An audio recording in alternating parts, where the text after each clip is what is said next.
Tai jeigu pardavėjas kažkada sumąstė išgriauti sieną, yra tikimybė, kad jis neparduos savo būsto. Tas garantinis raštas skirtas būtent tam turtui, kurį tu jau pirksi. Kreipiausi į vieną banką ir man davė geriausias palūkanas. Nekilnojamą turtą už 100 000 eurų, bet jį vertina 90 000 eurų. Tai dar reikėjo primokėti 10 000 eurų. Ko pasekoje gali ir sandoris iš vis neįvykti. Pirkome be brokerio ir patirtis tikrai apkarto. Jeigu pakvitavimo nepasidaro, tai čia pirkėjam labai yra svarbu, tai tiesiog registrų centre būna įrašas, kad yra įsiskolinimas. Sveiki atvykę į naują NT ministerijos laidą, kurioje paprastai ir aiškiai kalbėsime apie nekilnojamą turtą. Šiuose laidose aiškinsimės klausimus apie nekilnojamą turto pirkimą, pardavimą, teisės, finansavimo ir kitus svarbius klausimus. Šiandien laidoje šnekinsiu savo kolegę Indrę. Sveiki, su Indrė, dirbu įmonėje NT ministerija ir mes su Andriumi esame tam, kad į jūsų namus atneštume ramybę, kaip iš tikrųjų vyksta sandoriai dėl nekilnojamo turto. Ir šios dienos tema – ką būtina žinoti prieš perkant pirmą būstą Lietuvoje. Tai nuo ko apskritai turėtume pradėti. Tai pirmiausia kreiptis į banką ar atsidaryti aruodą ir ieškoti savo būsto. Tai aruodą galima visą laiką atsidaryti, pasižvalgyti, bet aš vis tik rekomenduočiau pirmiausia pasikreipiam į banką ar vienas, ar su savo antra pusė perka, išsiaiškinam savo finansinės galimybės. Jeigu aš kreipiuosi į banką ir jie man parašo, kokia ten mano galėtų būti dydžio paskola.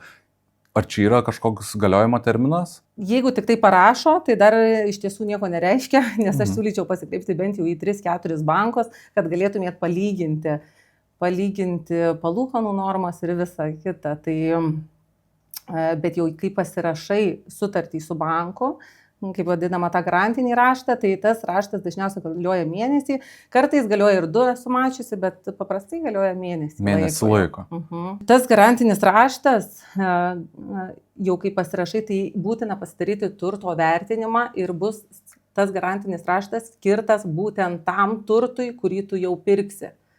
Ai, tai ne visiems, o tik tam turtui. Tik tai tam turtui. Taip. Aha, o gerai, o jeigu dabar kreipiuosi į bankus, tai kreiptis į vieną banką ar kreiptis į daugiau bankų, nes man dažnai būna pasitaiko, draugai sako, kreipiausi į vieną banką ir man davė geriausias palūkanas.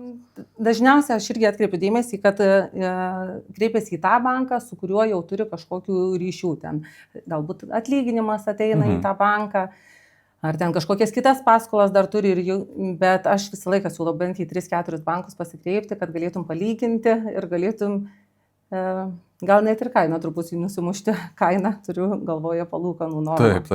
Taip. Gerai, galime įsivaizduoti, jog bankas suteiks mums norimą sumą ir radau būstą, kurį įpirkčiau. Tai kas toliau? Ar kertu rankomis su pirkėju ir pasirašinėjau ir preliminarią sutartį, ar turėčiau dar apie ką pagalvoti? Į turto vertinimą rekomenduočiau atkreipti dėmesį, nes čia gal iš patirties daugiau papasakosiu, jeigu brokeris turi nekilnojamą turto skelbimą jau įsidėjęs, tai jisai tikrai bus jau pasikreipęs į vertintojus ir jisai žinos, kiek preliminariai maždaug plius minus įvertins tą nekilnojamą turtą.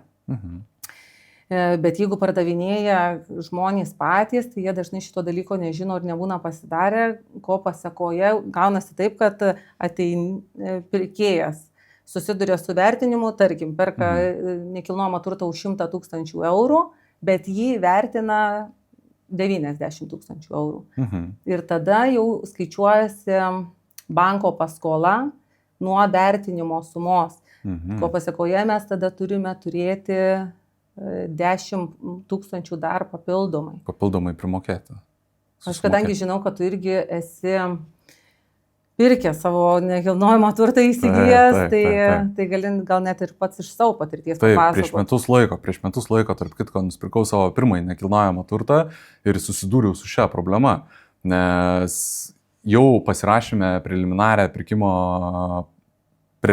sutartį, ir galiausiai paaiškėjo, kad turto vertinimas netitinka mūsų galutinės sumos sandorio ir ko pasekoje reikėjo dar primokėti papildomai pinigų prie pradinio įnašo. Tai dar gerai visą laimę, kad buvom susitaupę pinigų. Taip. Tai dar reikėjo primokėti 10 000 eurų.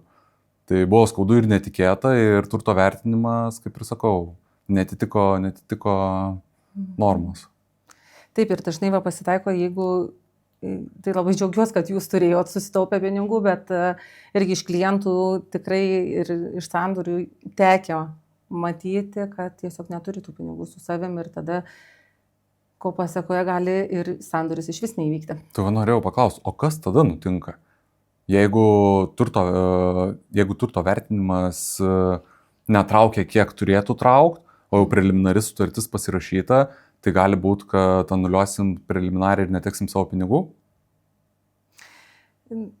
Tai vėlgi, jeigu pardavinėjo brokeris, jisai garantuoju, kad žinos, greičiausiai garantuoju, negaliu už mus garantuoju, kad mes žinosim, kiek iš tiesų tas turtas vertas ir tikrai spėsim pirkėjus, kad nebūtų tokių dalykų, kad reikia nutraukti sutartį. O jeigu pardavinėja tiesiog patys žmonės, tada rekomenduočiau žmonėms įsitraukti į preliminarią sutartį tiesiog kaip tokį punktą.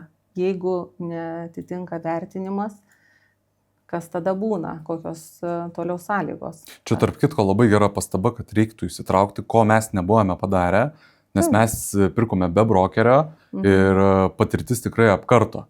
Nes susidūrėme su daug sudėtingų momentų, apie kuriuos vėliau papasakosiu. Bet jo, čia vienas iš dalykų, ką reikėjo įsitraukti. Gerai, keliaujame toliau. Turto vertinimas, kiek jis gali trukti? Paprastai turto vertinimą padaro per savaitę. Aišku, nuo užimtumo priklauso, bet šį per savaitę dažniausiai per savaitę jau laiko. Gaunam. Taip. Jo, aš irgi, nes pirmą kartą, kai užsakiau turto vertinimą, jau po dienos 2 laukiau ir galiausiai reikėjo, pralaukiau gal virš 2 savaičių, o preliminarioje sutartyje buvome įrašę tik tais kelių mėnesių laikotarpį. Tai va, tai gerai, tai grįžtame prie preliminarios sutarties. Kas nutinka, jeigu viena pusė persigalvoja? Taip, preliminarią sutartį visą laiką būname įsitraukę baudas. Tai jeigu pardavėjas persigalvoja, tai pardavėjas turi grąžinti avansą ir sumokėti tokio pačio dydžio baudą. Jeigu pirkėjas persigalvoja arba kažkas nutinka, tada tiesiog lieka avansas. Lieka avansas. Aha, o gerai, o kaip tą avansą nusistatyti, kiek mes turime jo duoti, pervesti, pasirašant preliminarią sutartį? Dažniausiai avansas, kiek esu susidūrusi, būna iki 15%, tai iš tiesų galime, kad ir nuo 1000 iki 15% gali ir daugiau, bet čia sakau, kaip dažniausia būna, tai gali ir daugiau, tiesiog avansas yra sutartinis. Tik tai nesiūlyčiau daryti daugiau negu 15%, arba jeigu antras turtas daugiau negu 30%, nes tiesiog pats avansas įeina į pradinį įnašą. Tai nedarykime avanso didesnio už pradinį įnašą. Taip. Dar to labiau, jeigu pirksim su paskola. Aha, gerai, padarome trumpą intarpą. Tai prieš podcastą apklausiau žmonės, kurie dar tik planuoja pirkti būstą, savo pirmąjį būstą. Ir noriu, jog padėtum atsakyti į jų užduotus klausimus.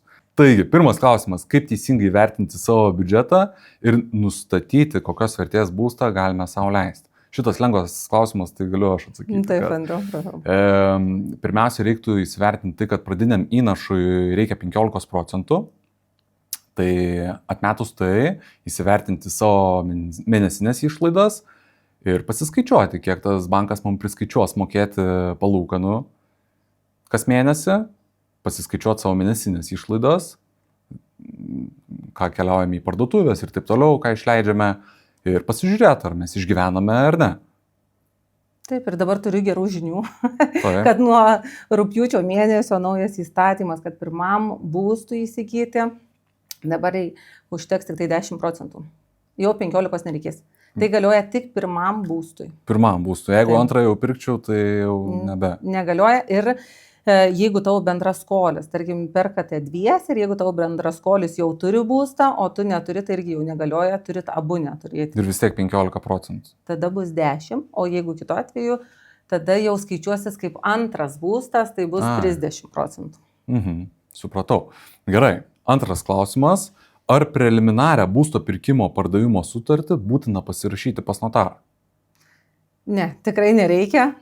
Visą laiką galima pasirašyti pas notarą, jeigu užsitvirtinti, kitaip sakant, pas notarą, bet preliminarią sutartį tai tiesiog pasirašome arba dvišaliai, arba trišaliai, keturišaliai sutartis, tai tiesiog paprastai ir jinai teisiškai pilnai galioja. Aš irgi porą kartų esu girdėjęs, kad klausia, ar reiktų pasirašyti pas notarą ar Taip, ne. tikrai Žmonės būna. mėgsta šitą klausimą, bet, čia yra... Tikrai būna, gal dažniausiai žmonės tiesiog išsigąsta, galvoja, kad negalios ta sutartis ar kažkas, bet jinai teisiškai pilnai galioja, tik tai aišku turi būti tvarkingai surašyta. Supratau. Gerai, trečias klausimas. Kokių dalykų pirkėjai dažniausiai neįvertina, kurie yra svarbus? Tai gal pirmiausia, tai sakyčiau, vienas iš tokių svarbesnių dalykų, į ką atkreipdėmėsi, tai kadastrinė byla. Tiesiog ar jinai atitinka realybę, ar nėra padaryta kažkokių pragriovimų. Viską galima sutvarkyti ir tikrai susitvarkys greičiausiai pirkėjai ir pardavėjai. Bet jeigu bus jinai nesutvarkyta, tiesiog kils keblumų, jeigu imsim paskolą. Tiesiog neduoda tada bankas paskolos. Tai jeigu pardavėjas kažkada sumastė išgriauti sieną, yra tikimybė, kad jis neparduos savo būsto? Tikiuosi, kad pardavėjas prieš išgriaudamas sieną jau bus pasikreipęs į kadastrininkus. Iš tiesų, bet taip, reikia susitvarkyti kadastrinę bylą, atsinaujinti kadastrinę bylą pagal esamus dabar tiesiog pragriovimus. Gerai, ir paskutinis klausimas žiūrovų būtų, tai koks būstas šiuo metu yra geresnė investicija? Būtas ar kotedžas?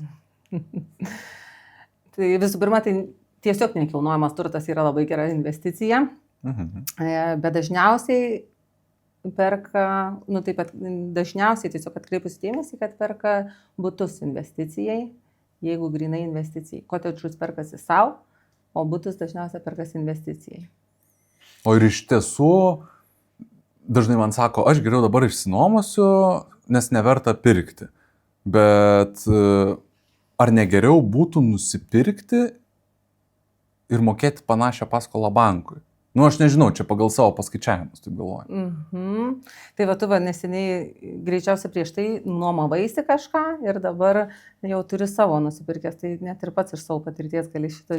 Galiu trumpą istoriją papasakot, kad kai nuomojomės butą, mokėjome netoli 500 eurų, o dabar nusipirkome kotedžą ir gyvename dvigubai didesniai teritorijoje, būste, turime savo teritorijos, ir moku tik 1,5 karto daugiau, turėdamas X kartų daugiau ir ploto, ir savo žolytės. Ir kitas dalykas mokysi savo, dėl savo. Taip, teisingai, tai apie ką ir šnekėjome, kad jau dabar aš įsipirkinėju būstą savo būstą, o nemoku kažkam už nuomą. Tai vad būtent. Tai ar verta pirkti, tai tikrai taip, jeigu nuomoji, tai dažniausiai iš tiesų moki arba tokią pačią, arba net didesnę sumą. Tai net vienareikšmiškai, jeigu tik tai galimybės leidžia visą laiką investuoti į save ir už savo gerovę. Super. Grįžtame toliau prie temos. Tai notarai. Kada mes pas juos keliaujame? Įsivaizduokime, kad jau pasirašėme preliminarią sutartį ir kas toliau? Tai toliau, vėlgi, kaip sakiau, einame į banką, jau pasirašym preliminarę, mes žinom jau kiek gauname paskolos, pasidarome vertinimą ir tada su tuo vertinimu keliaujame į banką. Bankas duoda tau garantinį raštą, tai paprastai žodžiais tariant, ir su tuo raštu mes keliaujame pas notarus. Ir jau galime rašyti pirkimo pardavimo sutartį. Gerai, tai pasirašome pas notarą pirkimo pardavimo sutartį ir kas toliau? Kiek atsimenu, prieš kelis metus kreipdavausi į registrų centrą. Ne, jau į registrų centrą tai nereikia eiti patiem, nes dabar viską padaro notaras. Dabar notaras tiesiog sandorio metu užregistruoja registrų centre, tiesiog išauga suma, bet į registrų centrą eiti jau nereikia. Gerai, tai tada notarinę sutartį reikia siūsti toliau į banką? Taip, tai tiesiog kai atliekam, notaras visą laiką klausia, ar registrų centre registruosime per 1, 3 ar 5 darbo dienas. Tai jeigu nėra skubos kažkokios, jeigu neišvykstam į užsienį ar tiesiog nereikia paskubinti sandorio, tai visą laiką rekomenduoju rinktis 5 darbo dienas, nes 5 dienos yra tiesiog pigiausias. Tai bankas jau būna davęs notarų sąrašą, su kuo bendradarbiauja ir tiesiog jau po 5 darbo dienų tu gali registruotis hipotekai. Gerai, užsakome hipotekos sandorį ir ką, tada jau gauname atsakymus ir galime krausti savo naują būstą ar kaip? Tai jau pirmo susitikimo su notarais metu, pirkimo pardavimo sandorio metu mes būtume įsitraukę, kada mes atiduosime tuos raktus, paduosime raktus. Paprastai, jeigu perka su hipoteka, tai per pirmą susitikimą neatiduoda, nors tikrai būna išimčių, kada galim tai padaryti, bet dažniausiai atiduodam, kai jau būna tie visi pinigai. Nes per pirmą susitikimą pirkimo pardavimo sandorio metu pravedamas yra pradinis įnašas, tai 15%, 30%, dabar jau 10% bus. O visa suma ateina, grubiai tariant, per 3 savaitės. Nors būna į sutartį įrašyta, kad per 30 darbo dienų, tai jau taip saugiai, bet dažniausiai per 3 savaitės, tai kai ateina jau visi pinigai pas pardavėjus, tada mes susitinkame dar kartą pas notarus, arba susitinkam, arba nuotoliniu galim tai padaryti ir darom tą vadinamą pakvitavimą. Ir tuo pačiu ir kitą dieną, čia jau kaip susitarimo reikalas, pasiduodame raktus. Apie šitą pakvitavimą esu girdėjęs ne kartą, kad žmonės dažniausiai klausia, kam jis reikalingas. Pas mane irgi dažnai labai būna šitas klausimas, kad tiesiog žmonės, kai nesusidūrė ir nesupranta, kam dar pakvitavimą ir dar mokėti pinigus. Iš tiesų, nes irgi pakvitavimą tai dažniausiai moka pirkėjas, visą laiką galima net sakyti, nes pakvitavimas yra daromas tik tai tada, kai pirmo susitikimo, pirkimo pardavimo sandorio metu nėra pravedami visi pinigai iš karto, nėra gaunami, tai yra perkama su paskola, arba būna mokėjama dalimis išskaidoma, ar dar visokių, arba tiesiog neatėjo tą dieną pinigai, tai vadinasi dar kartą reikės susitikti ir padaryti tą pakvitavimą. Tai taip, liaudiškai žodžiais tariant, pakvitavimas yra tiesiog kaip kvitas pasirašyti, kad tikrai su tavim jau atsiskaitė ir tikrai jau pervesti pinigai. Supratau. Ir dar, atsiprašau, noriu paminėti, kad būtina šitą pakvitavimą pasidaryti, nes jeigu pakvitavimo nepasidaro, tai čia pirkėjam labai yra svarbu, tai tiesiog registrų centre būna įrašas, kad yra įsiskolinimas. Tai, kad išimtų notaras tą įsiskolinimo įrašą, tai būtinas pakvitavimas, nes pardavimo atveju tiesiog jeigu tas įrašas yra, tai negalima parduoti. Tai va, norėjau sakyti, jeigu pardavimo metu negalės parduoti savo būstą. Tai va, atsiminkit šitą pirkėjai, kad pakvitavimas yra svarbu ir jūs turite jį apmokėti. Gerai, keliaujame toliau. Dar vieno dalyko, apie kurį nepašnekėjome, tai perdavimo aktas. Kas tai per dalykas ir kada jį reikia pasirašinėti? Papasakok. Tai Andriau, tu irgi jau turėjęs patirties, tai papasakok, ar rašyteis perdavimo aktą? Žinok, metai praėjo, nebeatsimenu. Bet taip, rašėmės. Jo, tai perdavimo aktą iš tiesų rašom tada, kada būna perduodami raktai. Į perdavimo aktą, tai trumpai tariant, tiesiog yra skaitliukų rodmenų parodymai. Tai visus skaitliukus - elektra, dujos, vanduo, šiukšlės, viskas, kas įeina, už ką reikės mokėti ir ką reikia persirašyti pirkėjam. Tai viską susirašom, iki tų skaitliukų moka pardavėjai, o nuo tų skaitliukų jau mokės pirkėjai. Tu dar norėjau paklausti, žiūrovėm tikriausiai būtų įdomu išgirsti, kad jeigu jau mes sutartyje įrašome skaitliukų duomenis, tai jeigu yra kažkokios susikaupusios sąskaitos iki šitų rodmenų, kur pasirašėme, tai jas turės apsimokėti pardavėjas, ne pirkėjas. Tikrai ne pirkėjas. Nes dažnai dar būna pas mane žmonės ateina ir sako, va tarp kitko, ne per seniausiai vieną būstą pardavinėjau, atvedu į apžiūrą žmonės ir sako, kodėl elektros nėra, kaip kas, ar čia bus kokios sąskaitos, nemokėtos ar ką. Tai ir paaiškinau, kad perdavimo akto metu mes nurašome skaitliukus ir jie mokės tik tais nuo to, kas yra parašyta. Taip, tai viską tikrai turi apsimokėti, čia niekada nebūna problemų. Bet kokiu atveju siūlyčiau pirkėjams biškutį dar pasižiūrėti, paprašyti ten ar vienos sąskaitos išrašų, ar kažkokių išrašų paskutinių 2 mėnesių. Kad tiesiog, kad nebūtų paskui reikalų daugiau.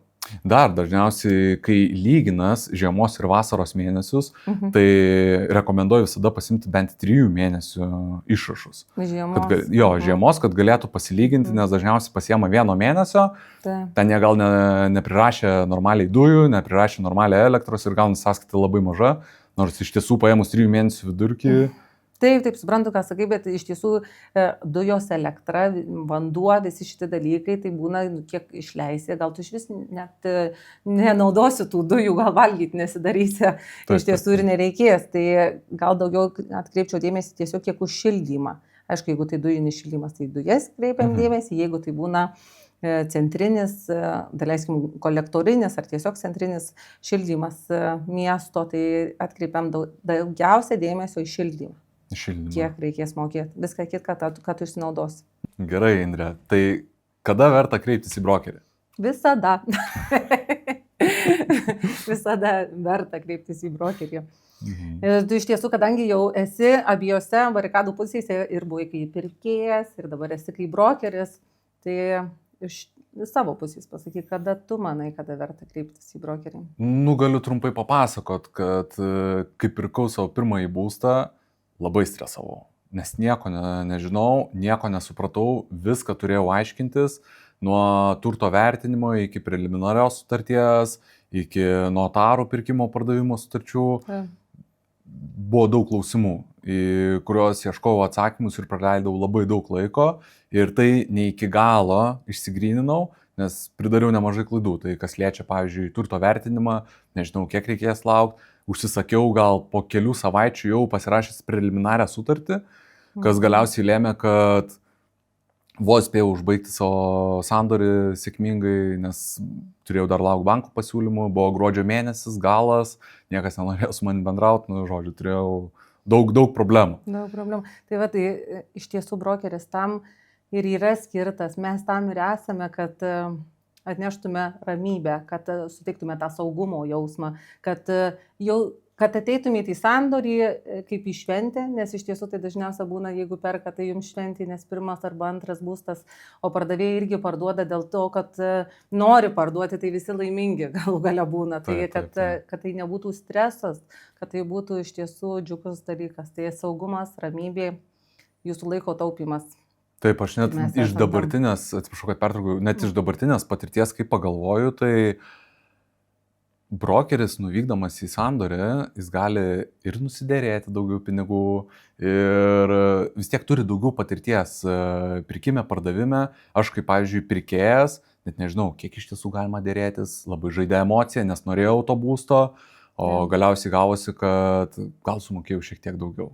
Nežinau. Dabar būdamas kaip brokeris, aš šaltų protų nuvyksiu į sandorį ir matau, kiek iš tiesų būstas vertas, kiek galima nusiderėti ir visas šitas subtilybės.